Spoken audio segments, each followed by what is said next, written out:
Are you all sitting comfortable 2 square on your butty? Then I'll begin. Sorry, I'm just gonna crack open the soda before I begin reading because I can get real thirsty when I read. Anyways, so once upon a didgeridoo, there was a sizable suburban village by the name of Etobicoke. While bicyclette and big red bus were ways to travel, they were not enough to cover the land in a day. It was impossible for any villager to view all the beauties of the village, such as the terminal of food of Ontario, the brewery of the Great Lakes, and Costco, without a truly noble steed. So our story begins as any tale begins, with a brave hero, Natalie of the Northerny Bay, and her trusty companion, Milu of someplace, craved adventure and convenience that could only be obtained with a motorized steed. So much so they were willing to leave Etobicoke to seek one. And so, Natalie and Milu made their merry way towards the edge of the village. Cautiously they crossed the river of Humber and reached the edge of the forest that bordered the town. Alright, so this is the part where you click the link in the newsletter? Alright, never mind. I'm just going to play it here, okay? It's going to play now. So much to do, so little time. Given the things we wish to find, making our way to the edge of town. Milu's jumping up and down. We're going away for a little while. We'll be back with a great big smile. If you're afraid, just give us a dial. Look at our photos in the meanwhile.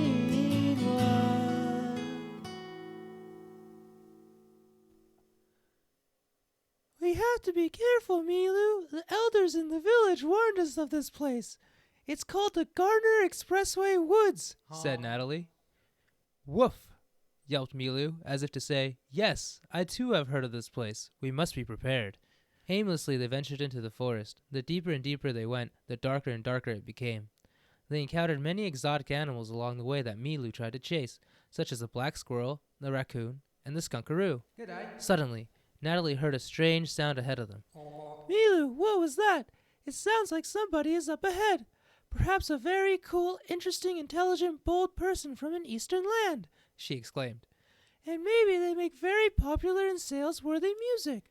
Milu had no reply, as he tried to eat a giant vanilla sponge cake that he found, but it was too big and it became lodged in his mouth.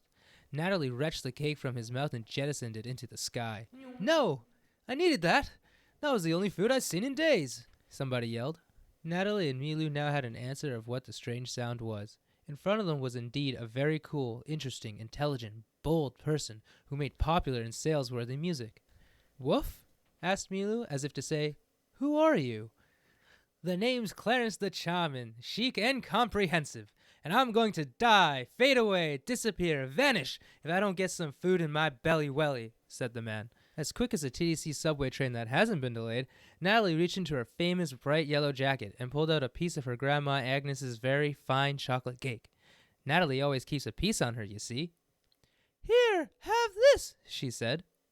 Have this cake, and it will be okay. Agnes would never steer you wrong. Have this cake and it will be okay. I will never steer you wrong. Come along. Oh.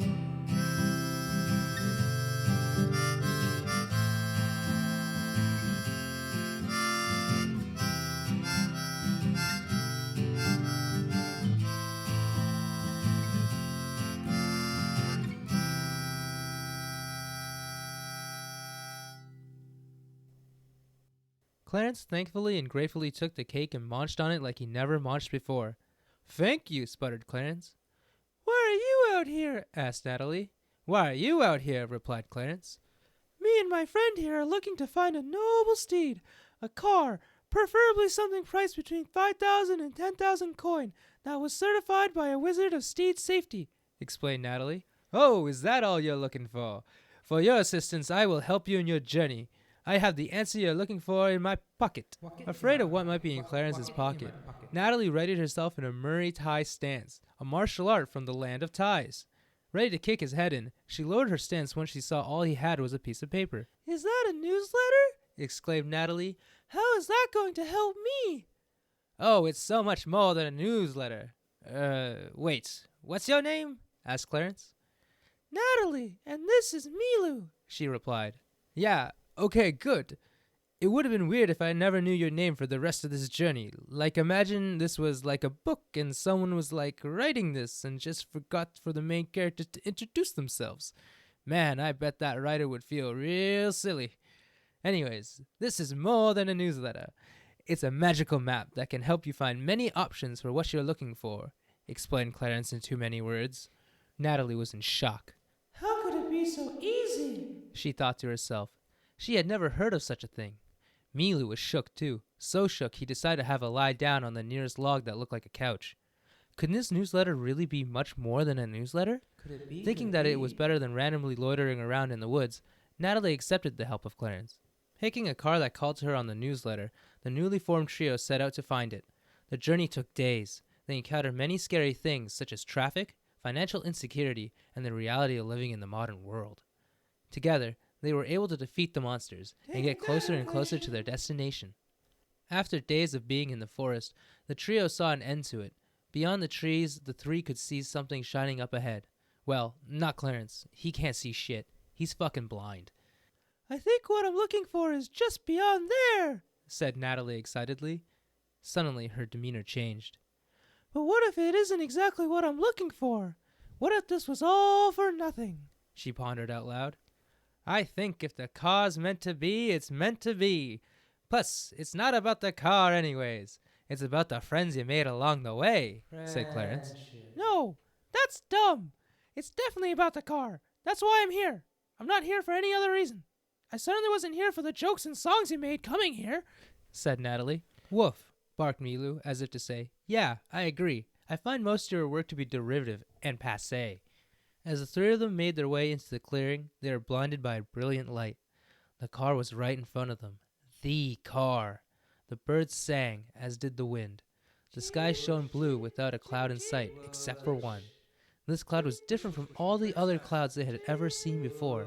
It was shaped like an arrow, pointing right at the car. The car mesmerized Natalie. You know when you go to a shop and see an object and instantly become connected to it? That's how Natalie felt about this car. It was the right color. It was the right size. It was everything. Everything she could have ever wanted. She found the one. There she is all on her own.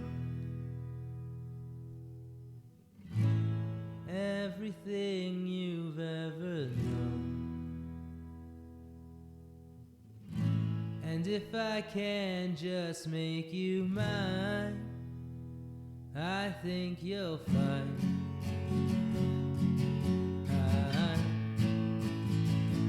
I'm yours too.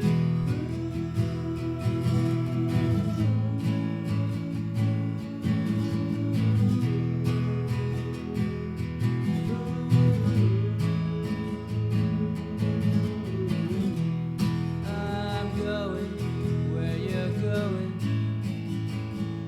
because of what you say to me, because of what you sing to me.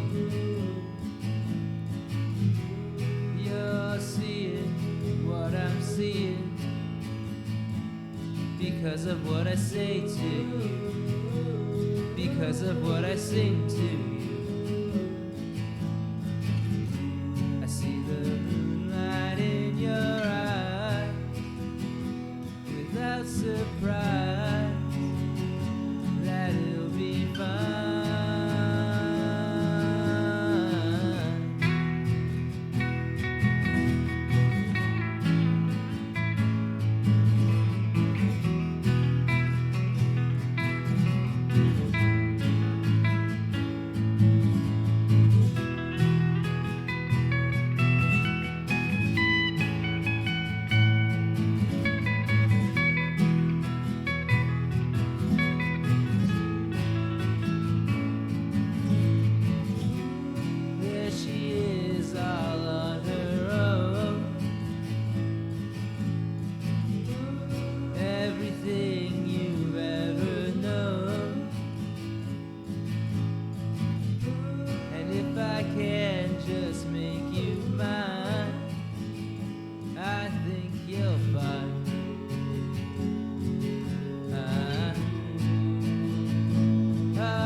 How could I ever thank you for your help, Clarence? Asked Natalie. Don't thank me. Thank the newsletter, said Clarence. Well, actually, can you drive me to Scarborough? It's like very far east from here. Like you gotta change out to 2 other highways. My exit is Markham Road. With her new used car, Natalie drove Clarence all the way to Scarborough, and when her and Milu got back to Etobicoke, they lived happily ever after. The end.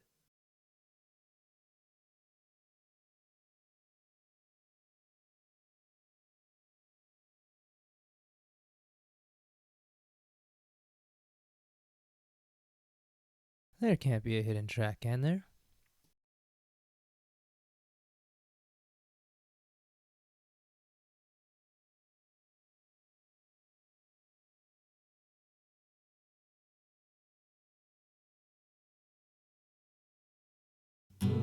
A song for Clarence. Now he's back where he belongs. What will he do now that his friends have gone?